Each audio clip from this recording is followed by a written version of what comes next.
देखिए ये क्वेश्चन है, इसको बहुत आसानी से भी बनाया जा सकता है, लेकिन मैं आपको इसको पूरे अच्छे से समझा दे रहा हूँ ताकि स्टेप में कोई भी क्वेश्चन हो तो आप आसानी से बना सकें। क्वेश्चन है 2 के पावर 24 माइनस 1 को 7 से विभाजित करने पर शेषफल क्या होगा, क्या रिमाइंडर होगा अगर इस संख्या में हम 7 से डिवाइड करते हैं तो।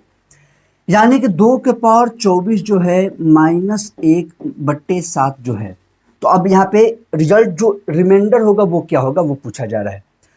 एक तो आसान तरीका ये है कि हम 2 को 24 बार मल्टीप्लाई कर दें, 2 के पावर 24 है तो 24 बार गुना कर दें, जो आया उसमें से 1 माइनस कर दें और फिर उसके बाद 7 से भाग कर दें। ये तो सबसे आसान तरीका है, सबसे आसान तरीका है, लेकिन बनाने में आसानी से बनेगा नहीं। आसान रास्ता जरूर है पर बनेगा नहीं आसानी से, क्योंकि 2 को 24 बार गुना करते रह जाएंगे। यहाँ पे तो 24 अगर यहाँ पे 243 दे देता तो फिर क्या करते हैं, यहाँ पे 2055 कर देता तो फिर हम क्या करते हैं, पावर में तो कुछ भी हो सकता है। तो यानी कि ये तो तय है कि यहाँ पे कुछ ना कुछ ऐसा टेक्निक है, कोई ना कोई ऐसा कॉन्सेप्ट है जिसके थ्रू ये आसानी से बन सकता है, तो हम लोग वही जान रहे हैं। तो हम क्या सोचेंगे, जब 7 से हमें भाग करना है, देखिए इस एक का तो टेंशन है नहीं, मेन है जो खेल यहाँ पे है। तो 7 से 2 के पावर में ऐसा कोई संख्या जो कि 7 के एकदम करीब करीब आ रहा हो, तो हम ध्यान देंगे तो हमें पता चलेगा 2 के पावर 3 जो होता है वो 8 होता है, वो इसके नज़दीक है। तो यानी कि हम इसको ये कर सकते हैं 2 के पावर 3 कर देंगे, लेकिन ज़बरदस्ती ऐसा तो कुछ हो सकता नहीं, आप पावर 24 को 3 कैसे लिख देंगे। तो हम लिख सकते हैं मैथ्स में कुछ भी उसका रूल गलत नहीं होना चाहिए, तो हम क्या करेंगे इसका होल पावर 8 कर देंगे। अब पावर का पावर मल्टीप्लाई हो जाता है, ए के पावर एम का whole power N is equal to A का पावर एम इंटू एन हो जाता है। तो 3 और 24, यहाँ पे 24 था, 24 को हमने ब्रेक कर दिया, एकदम सिंपल है। -1 तो -1 बट्टे में 7 है तो वैसे ही ले लिया।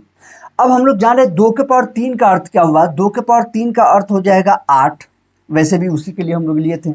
पावर में हो गया 8 -1/7। देखिए ये बहुत जल्दी बनता है, मैं समझा रहा हूँ एक एक आराम से एक एक लाइन लिख के, नहीं तो ये फटाफट आप 2 के पावर 3 जैसे आपके मन में आता वैसे ही आप आंसर मार देंगे जो मैं अभी बताने वाला हूँ।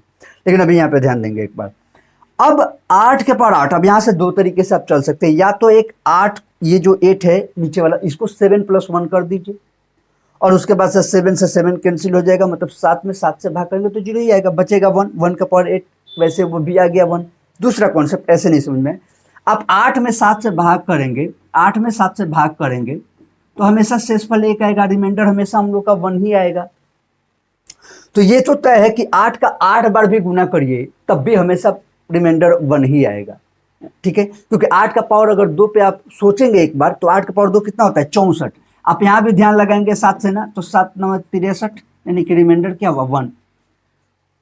तो हर बार 8 का 8 बार भी यहाँ गुना नहीं करना है, आप इतना ध्यान रखिए। एक बार 8 में 7 से जब हम भाग करेंगे तो क्या हमारा शेषफल आएगा 1 आएगा।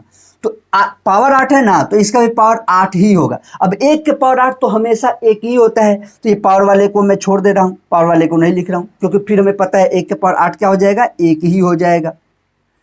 और ये कोई भी संख्या जो है, यहाँ पे एक संख्या थी उसमें इस 7 से भाग करने पर शेषफल 1 आ रहा था। अब आप ऐसे भी सोच सकते हैं, जब शेषफल 1 आ रहा था और उस 1 यानी कि 1 ज़्यादा था, वो संख्या 1 ज़्यादा था, जैसे यहाँ पे भी ये 63 होता तो पूरी तरह से कट जाता, 1 ही अधिक है। अगर इस 64 में से 1 हम माइनस कर दें तो ये पूरा पूरा कट जाएगा, तो शेषफल तो हमेशा 0 होगा। जैसे यहाँ पे 8 के केस में देखा जाए क्या है, 1 अधिक है, 1 शेषफल आने का अर्थ क्या है, इस संख्या के कटने से विभाजित होने से 1 अधिक है। तो यानी कि इसमें से भी 8 में से 1 घटा दिया जाए तो ये क्या रहता 7 रहता, और 7 रहता तो पूरी तरह कट जाता, यानी कि शेषफल 0 होता। उसी तरह यहाँ पे भी ये जो संख्या है, ये कितना भी बड़ा संख्या हो, यहाँ पे रिमाइंडर हमेशा 1 आ रहा है, यानी कि इससे विभाजित होने से बस वो 1 अधिक है, और उसमें से 1 अगर हम माइनस ही कर दें तो 1 में से 1 चला जाएगा तो 0 हो जाएगा, तो शेषफल तो हमेशा 0 हो जाएगा। यहाँ पे तो 1 आया और यहाँ पे 1 आया, तो 1 में से 1 हम हटाएंगे तो हमेशा शेषफल हमारा 0 हो जाएगा, क्योंकि पूरी तरह से विभाजित हो जाएगा। तो इसलिए ऑप्शन हमारा बी राइट आंसर है। वैसे आपको इतना लंबा चौड़ा सिर्फ समझाने के लिए बताएं। आप जब जैसे ही यहाँ पे 2 के पावर 3 8 के बारे में ध्यान दिए तो सीधे 7 से हम 8 पे भाग करेंगे तो हमारे मन में ही आ जाएगा 1 आएगा, और 1 में से 1 चला जाएगा 0। वैसे ही हमारा क्लियर हो जाएगा कि 0 हमारा ऑप्शन बी राइट आंसर हो जाएगा। इस प्रकार के वीडियो डिटेल में समझने हो तो सिलेक्शन पाठशाला को सब्सक्राइब कर लीजिए और इसको भी फॉलो कर लीजिए।